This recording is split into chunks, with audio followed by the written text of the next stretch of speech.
नाजरीन आदाब, आप देख रहे हैं INN चैनल। मैं हूं शेख अहमद अली। आज की ख़ास बात में हम देखेंगे कई अहम कौमी और बैनुल-अक़वामी ख़बरें।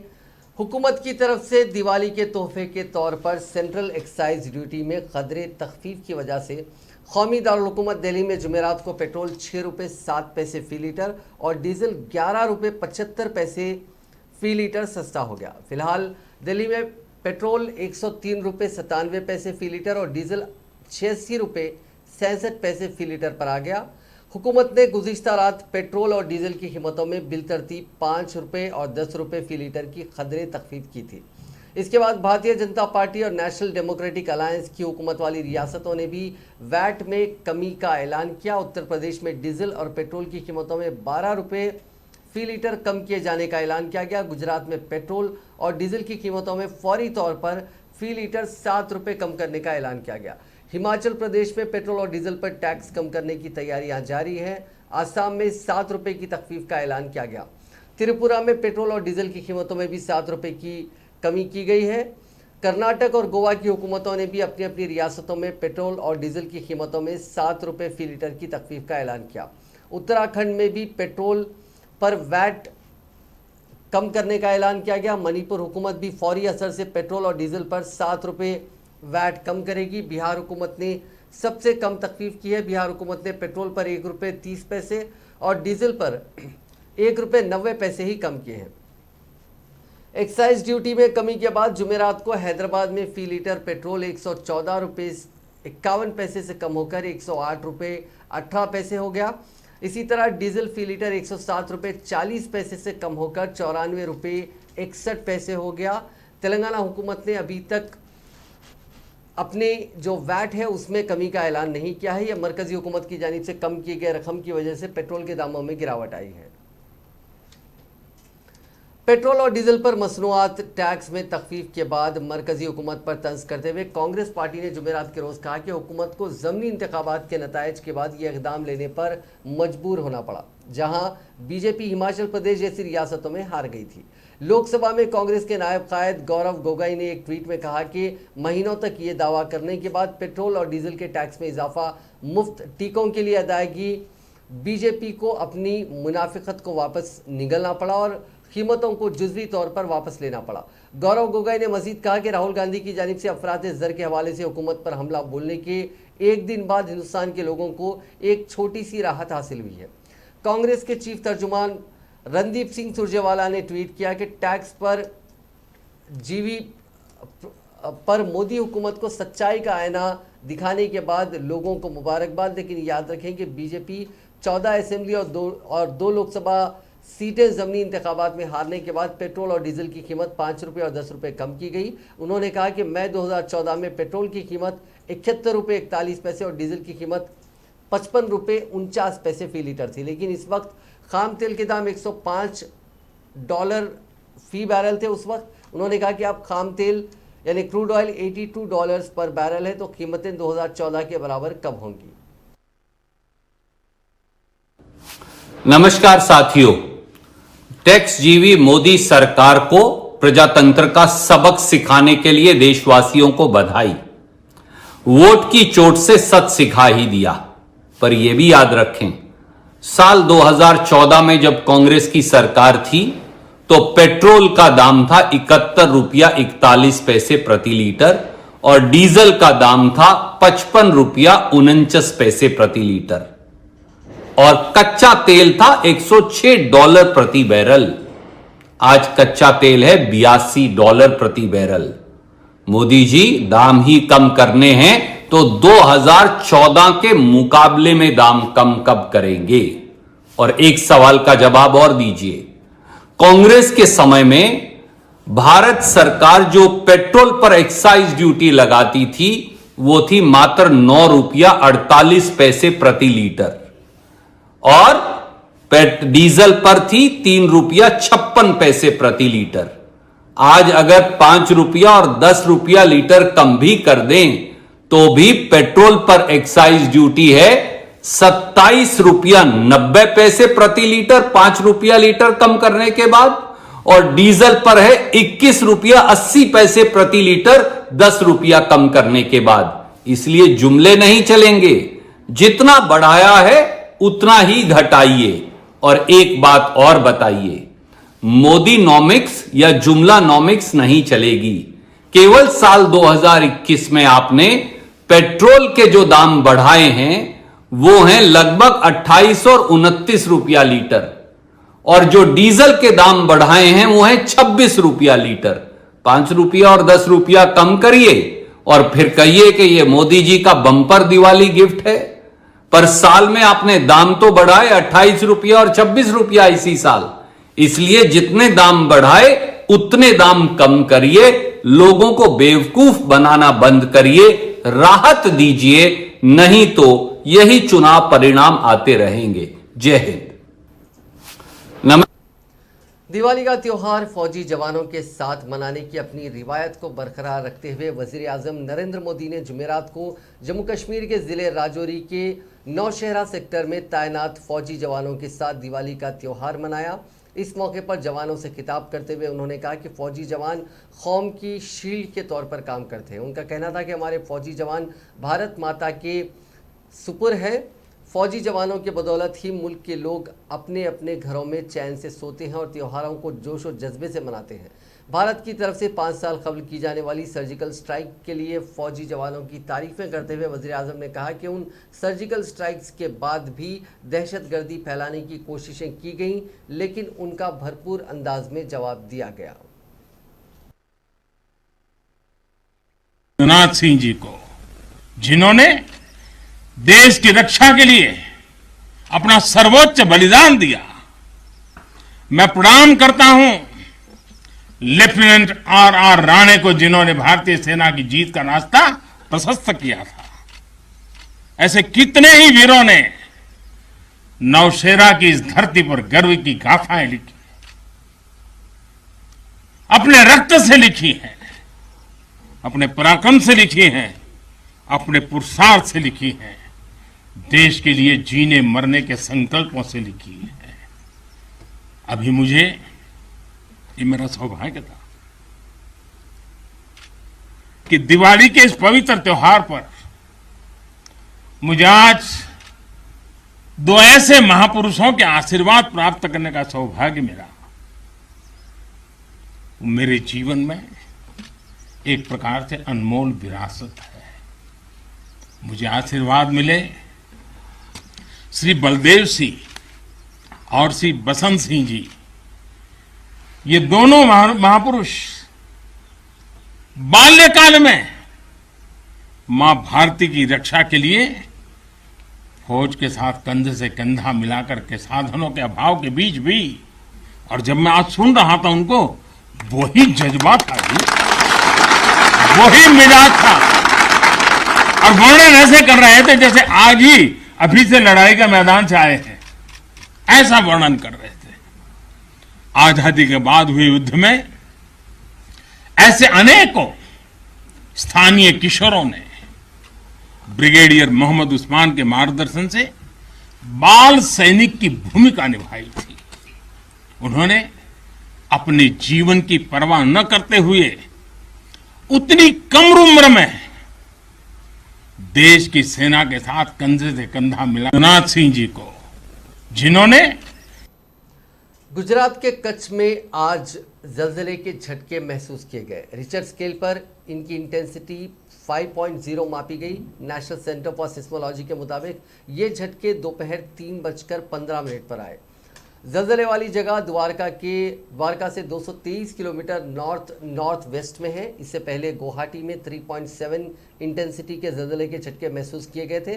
नेशनल सेंटर ऑफ सिस्मोलॉजी ने बताया कि जल्जले की गहराई करीब 25 किलोमीटर थी। इसका मरकज़ आसाम के सोनितपुर ज़िले में 35 किलोमीटर दूर तेजपुर था। इंडियन एयरफोर्स की ताकत में एक और इजाफा हुआ है। राजस्थान के जैसलमेर की पोखरण फील्ड फायरिंग रेंज में डीआरडीओ और इंडियन एयरफोर्स ने स्मार्ट एंटी एयरफील्ड हथियार के 2 टेस्ट किए हैं। इसे मुश्तरका तौर पे हिंदुस्तान में डेवलप किया गया है। ये वेपन एक तरह की मिसाइल है जो जैगवार फाइटर प्लेन में लगती है। सैटेलाइट नेविगेशन और इलेक्ट्रो ऑप्टिकल सेंसर पर मबनी 2 अलग अलग कामयाब टेस्ट किए गए हैं। बम के इस कैटेगरी का टेस्ट मुल्क में पहली बार किया गया है। इलेक्ट्रो ऑप्टिक सेंसर को बैरूनी मुल्कों से नॉर्मली इंपोर्ट किया जाता है या वहाँ डेवलप किया जाता है। पोखरान फील्ड फायरिंग रेंज में इससे पहले 28 अक्टूबर को भी इसका एक कामयाब टेस्ट किया गया था। फाइनल इसका टेस्ट चारशंबे के रोज़ जैसलमेर ज़िले के पोखरान फील्ड फायरिंग रेंज में एयरफोर्स के प्लेन से लॉन्चिंग करके किया गया। वजारत दिफा के ज़राए के मुताबिक इस गाइडेड बम को सही नेविगेशन की मदद से जैगवार प्लेन के ज़रिए छोड़ा गया। ये बम 100 किलोमीटर की रेंज से आगे ठीक तौर पर निशाने पर पहुंचा। सिस्टम का electro optical configuration imaging infrared Sikar तकनीक से लैस है।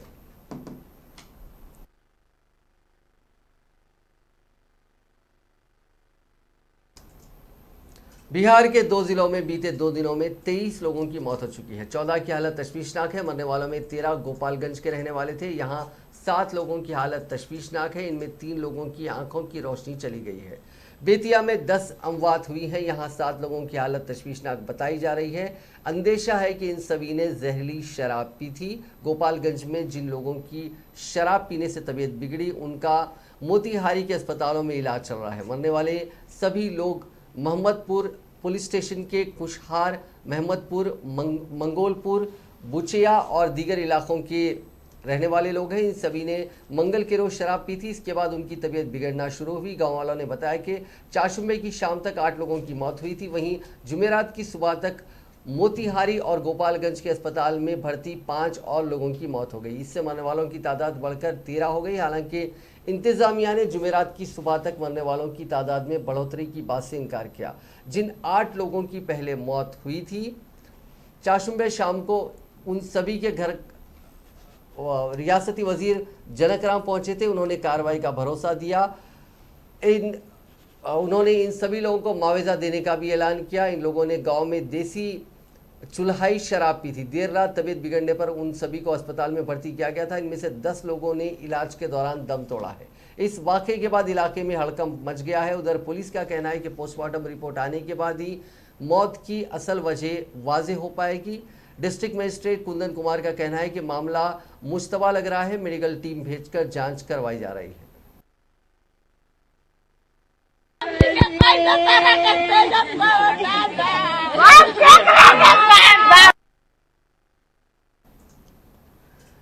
बिहार के मुजफ्फरपुर में प्लास्टिक कचरे से पेट्रोल डीजल का प्रोडक्शन शुरू हो गया है। ये बिहार में पहला ऐसा प्लांट है जिसमें कचरा प्लास्टिक से डीजल पेट्रोल का प्रोडक्शन होगा।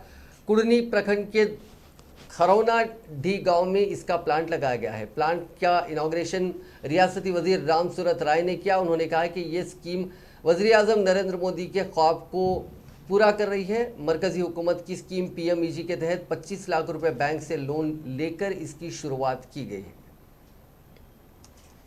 अब नज़र डालते हैं कोरोना से जुड़े कुछ आंकड़ों पर। पिछले 24 घंटों में दुनिया भर में कोरोना से 5,35,088 अफराद मुतासिर हुए। इसी दौरान 8,336 अफराद की मौत भी हुई। इस इजाफे के बाद दुनिया भर में कोरोना से मुतासरीन का मजमूई आंकड़ा 24,90,00,000 के करीब पहुंच गया, जबकि अमवात का आंकड़ा 50,40,532 हो गया। दुनिया भर में अब भी 1,83,95,124 अफराद का इलाज जारी है। हिंदुस्तान में गुज़िश्ता 24 घंटों के दौरान कोरोना के 12,000 से ज़ायद केसेस दर्ज हुए और 15,054 मरीज सेहतियाब हो चुके हैं और 461 मजीद मरीजों की मौत हो गई।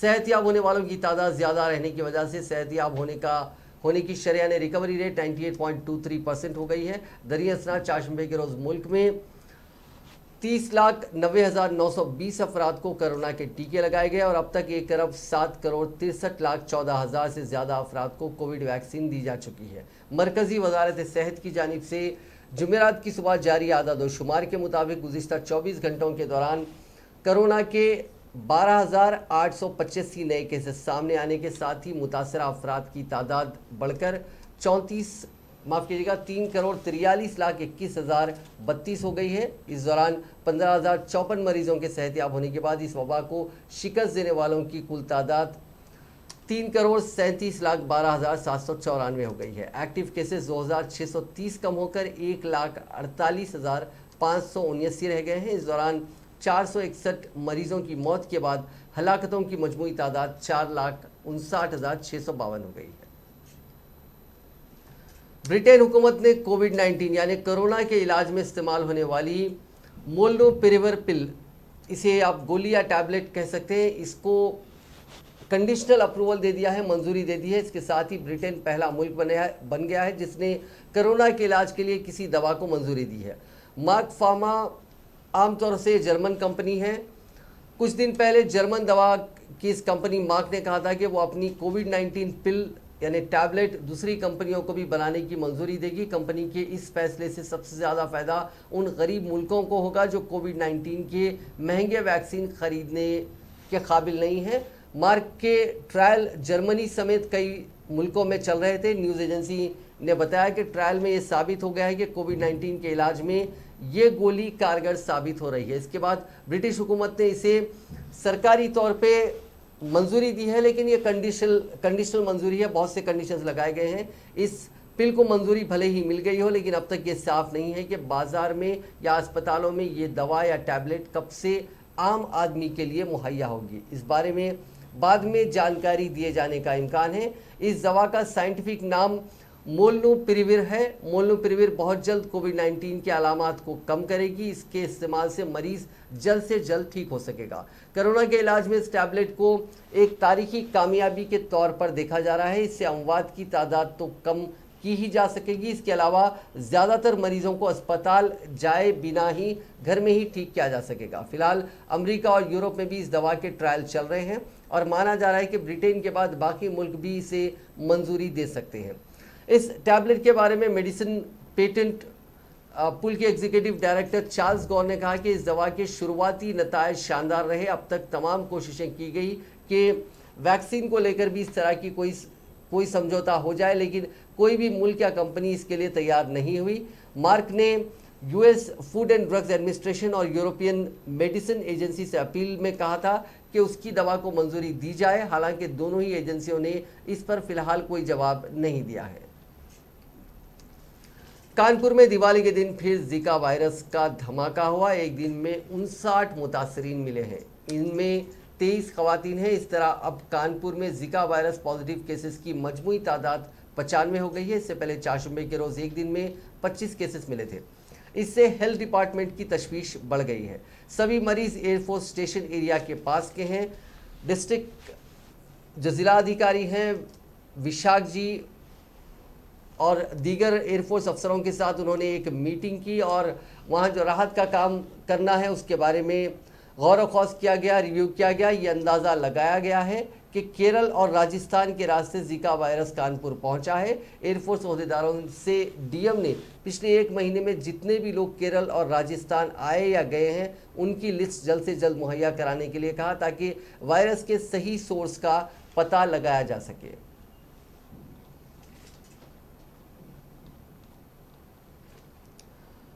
अब तक ये माना जाता रहा है कि रात में 8 घंटे की नींद नहीं आने से आपको अगले दिन जमाइयाँ आती हैं।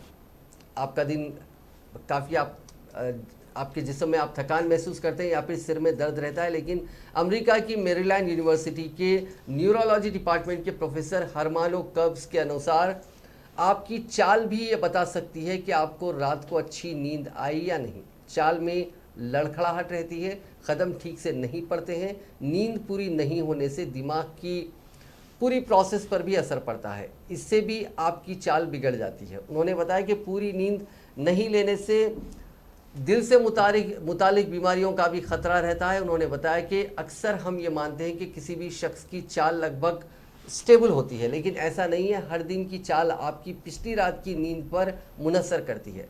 एक्सपर्ट्स के मुताबिक किसी भी शख्स के लिए 7 से 8 घंटे, स्कूल जाने वाले बच्चों के लिए 9 से 12 घंटे और बहुत मासूम बच्चों के लिए 8 से 10 घंटे की नींद ज़रूरी होती है। मेरीलैंड यूनिवर्सिटी ने एक स्टडी कर लोगों को म्यूजिक बीट सुनाई और फिर चलने को कहा गया। जिन लोगों ने पिछली रात को अच्छी नींद ली थी वो ठीक तरीके से चले, लेकिन जिन्होंने ठीक ढंग से नींद नहीं ली थी उनकी चाल काफ़ी बेढंगी थी, उनके पांव इधर उधर पड़ रहे थे। स्टडी में ये भी सामने आया है कि आपके स्लीपिंग पैटर्न में 1.5 घंटे के भी फ़र्क से बीमारियों की शुरुआत हो सकती है। अगर रात को पूरी नींद नहीं ले पाएँ तो अगले दिन इसकी भरपाई करना ज़रूरी हो जाता है, जिससे दिमाग को आराम मिले।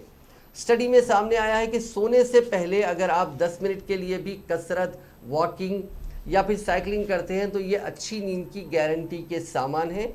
कॉफ़ी और अल्कोहल अच्छी नींद पर बुरा असर डालते हैं। सोने के कमरे में तेज़ रोशनी के बल्ब हटाना अच्छा होता है। अब बात आईपीओ मार्केट की। हिंदुस्तानी बाजार में आईपीओ के सारे रिकॉर्ड इस साल टूट चुके हैं। इस साल में अब तक 48 कंपनियों ने बाजार से आईपीओ के जरिए 96,145 करोड़ रुपए की रकम जुटाई है। आपको बता दें कि आईपीओ इनिशियल पब्लिक ऑफर होता है जो कंपनियां फ्लोट करती हैं। अगले हफ्ते तक ये रकम बढ़कर 1,19,000 करोड़ रुपए हो जाएगी। कोरोना के कम होते असर और माशी सरगर्मियों में रिकवरी और कंपनियों की मजबूत कमाई से बाजार का सेंटीमेंट मजबूत है। शेयर बाजार रिकॉर्ड तेजी में है। सेंसेक्स 62,000 का रिकॉर्ड बना चुका है तो निफ्टी 18,000 के पार जाने का रिकॉर्ड बना चुका है। इन सभी के मद्देनज़र इन्वेस्टर्स ने भी इस साल में शेयर बाजार से जमकर मुनाफा कमाया। पिछले एक साल में सभी अच्छे शेयर्स 2 गुना या फिर उससे ज़्यादा का फ़ायदा दिए हैं। आंकड़ों के मुताबिक अभी तक जुमला 48 कंपनियां बाजार में इस साल 96,145 करोड़ रुपए मोबिलाइज कर चुकी हैं। इसमें सबसे बड़ा इशू जोमेटो का रहा जो 9,375 करोड़ रुपए का रहा। हालांकि अगले हफ्ते 3 आईपीओ आ रहे हैं। इन तीनों कंपनियों में ये तीनों कंपनियां 21,000 करोड़ रुपए जुटाएंगी। इसमें सबसे बड़ा इशू पेटीएम का है जो 18,300 करोड़ का होगा। इसके साथ सफायर फूड्स 2,073 करोड़ रुपए जुटाएगी, जबकि लेटेंट व्यू 600 करोड़ रुपए जुटाएगी। इसके अलावा इस महीने में अडानी विल्मर, मोबीक्विक जैसी कंपनियां भी इशू लाने की तैयारी कर रही हैं। इस महीने के खत्म तक हिंदुस्तानी बाजार से इस साल में जुमला 1,40,000 करोड़ रुपए जुटाए जा सकते हैं। इस साल 2017 में जुटाई गई अब तक की रिकॉर्ड रकम के मुकाबले में दुगना हो सकता है। 2017 में आईपीओ से जुमला 75,000 करोड़ रुपए की रकम जुटाई गई थी। 38 कंपनियां उस साल शेयर बाजार में लिस्ट हुई थी। एक खबर हम आपको बताते हैं क्रिकेट के मैदान से जुड़ी। अफगानिस्तान के खिलाफ हिंदुस्तान की 66 रनों की शानदार जीत ने टीम इंडिया के सेमीफाइनल में जगह बनाने के इम्कान को फिर से जिंदा कर दिया है। T20 वर्ल्ड कप में हिंदुस्तान अपने पहले दोनों मैचों में हार गया था। पहले पाकिस्तान और फिर न्यूजीलैंड ने हिंदुस्तानी टीम को हरा दिया था। अब विराट की फौज ने 4 जुम्मे को अबूधाबी में अफगानिस्तान को हराकर शानदार वापसी की। इस जीत के साथ टीम इंडिया के नेट रन रेट में काफ़ी सुधार हुआ। पहले हिंदुस्तान का नेट रन रेट -1.9 था, लेकिन अब सिर्फ एक बड़ी जीत के साथ उसका नेट रन रेट +0.073 हो गया है। हिंदुस्तान के ग्रुप में सबसे अच्छा रन रेट +1.481 अफगानिस्तान का है। इससे पहले हम आपको एक आंकड़ा बताने की कोशिश करते हैं कि क्या इम्कानात है जिसके ज़रिए टीम इंडिया सेमीफाइनल तक पहुंच सकती है। सबसे पहले टीम इंडिया को स्कॉटलैंड और नमीबिया को बहुत बड़े फ़र्क से हराना होगा ताकि उनके और अफगानिस्तान के बीच के रन रेट के डिफरेंस को कवर किया जा सके। ग्रुप में 4 जीत और 8 पॉइंट्स के साथ पाकिस्तान टैली में नंबर 1 पर है और उसने पहले ही सेमीफाइनल में जगह बना ली है। बता दें कि सुपर 12 के हर ग्रुप में से सिर्फ 2 टॉप टीमें ही सेमीफाइनल में जा पाएंगी। इस वक्त टीम इंडिया अपने ग्रुप में 4थे मुकाम पर है। टीम इंडिया को ये भी उम्मीद करनी होगी कि अफगानिस्तान न्यूजीलैंड को हरा दे। ऐसे में हिंदुस्तान के चांसेस सेमीफाइनल में पहुंचने के बढ़ जाएंगे। अफगानिस्तान ऐसा कर भी सकता है। उन्होंने पाकिस्तान के खिलाफ शानदार खेल दिखाया है। न्यूजीलैंड अगर हारती है तो उसके और टीम इंडिया के 6 पॉइंट्स हो जाएंगे। इस हालत में सबसे बेहतरीन रन रेट वाली टीम सेमीफाइनल में पहुंच जाएगी। अगर अफगानिस्तान न्यूजीलैंड को हराने में कामयाब होता है तो जो चीज़ हिंदुस्तान के हक में है वो आ जाएगी। और ये भी है कि नमीबिया के खिलाफ हिंदुस्तान के मैच के दौरान उन्हें पता होगा कि सेमीफाइनल में पहुंचने के लिए नमीबिया को किस फ़र्क से हराना होगा। वहीं अगर पाकिस्तान ने स्कॉटलैंड को बड़े फ़र्क से हरा दिया और न्यूजीलैंड ने अफगानिस्तान को मात दे दी, इस हालत में पाकिस्तान और न्यूजीलैंड क्वालिफाई करेंगे और टीम इंडिया वापस मुंबई के लिए उड़ान भरेगी। अमेरिका में वर्जीनिया के नॉरफॉक में गोलाबारी में 3 खवातीन की मौत हो गई और 2 जख्मी हो गए। नॉरफॉक पुलिस की सरबराह लैरी बुने ने बताया कि ये मास शूटिंग का वाकया है। उन्होंने कहा कि कुछ लोग कम्युनिटी में काम कर रहे थे। इस दौरान हमलावर ने एक खातून को गोली मार दी। मुश्तबा की अभी तक गिरफ्तारी नहीं हुई है, लेकिन उसके बारे में पुलिस के पास कई जानकारियां मौजूद हैं। चीन अपनी न्यूक्लियर फोर्स को काफ़ी तेज़ी से बढ़ा रहा है। अमेरिका के वजारत दिफा पेंटागन की रिपोर्ट में यह खुलासा हुआ है। इसमें कहा गया है कि 1 साल पहले अमेरिकी अहदेदारों ने जो अंदाज़ा लगाया था, चीन उसके मुकाबले में बहुत तेज़ी से अपने न्यूक्लियर वेपन्स के जो ज़ख़ीरे हैं वो बढ़ा रहा है। रिपोर्ट में कहा गया है कि 6 साल के अंदर चाइना न्यूक्लियर वेपन्स की तादाद बढ़ाकर 700 कर सकता है, जो 2030 तक 1000 से भी ऊपर पहुंच जाएगी। इसमें यह नहीं बताया गया कि आज चीन के पास कितने न्यूक्लियर वेपन्स हैं, लेकिन 1 साल पहले पेंटागन ने कहा था कि तादाद 200 के करीब हो सकती है, जिससे इस दहे के ख़त्म तक दुगना होने का इम्कान था। रिपोर्ट में चीन के साथ खुले तौर पर टकराव की तजवीज़ नहीं दी गई, लेकिन ये पीपल्स लिबरेशन आर्मी को लेकर अमेरिका की तशवीश को उजागर करती है। चीनी फ़ौज को जंग के सभी इलाकों में, चाहे हवा हो, ज़मीन, समुद्र या स्पेस या फिर साइबर स्पेस में, अमेरिका को चुनौती देने की उसके पास काफ़ी ये कोशिश कर रही है। वहीं ताइवान को लेकर चीन के रवैये पर भी अमेरिकी अहदेदारों ने तशवीश का इजहार किया। इस रिपोर्ट को military and security developments involving People's Republic of China 2021 नाम दिया गया है। इसमें बताया गया है कि 2020 में LAC पर हिंदुस्तान की सरहद पर जो तनाज़ा हुआ था, चीन ने हिमालय के दूर दराज के इलाकों में फाइबर ऑप्टिक नेटवर्क बिछाना शुरू कर दिया था। इसका मकसद कम्युनिकेशन को तेज़ करना था और बैरूनी घुसपैठ को लेकर अलर्ट रहना था। LAC पर हुए टकराव के चलते चीनी फ़ौज ने बॉर्डर पर बड़ी तादाद में फौजियों की तैनाती भी की थी। पेंटागन की रिपोर्ट दिसंबर 2020 तक जुटाई गई जानकारियों पर मबनी है। इसमें पिछली गर्मियों में चीनी हाइपरसोनिक हथियार टेस्ट के बारे में कुछ नहीं कहा गया है, जिस पर जनरल मार्क मिले ने अक्टूबर में तशवीश का इजहार किया था।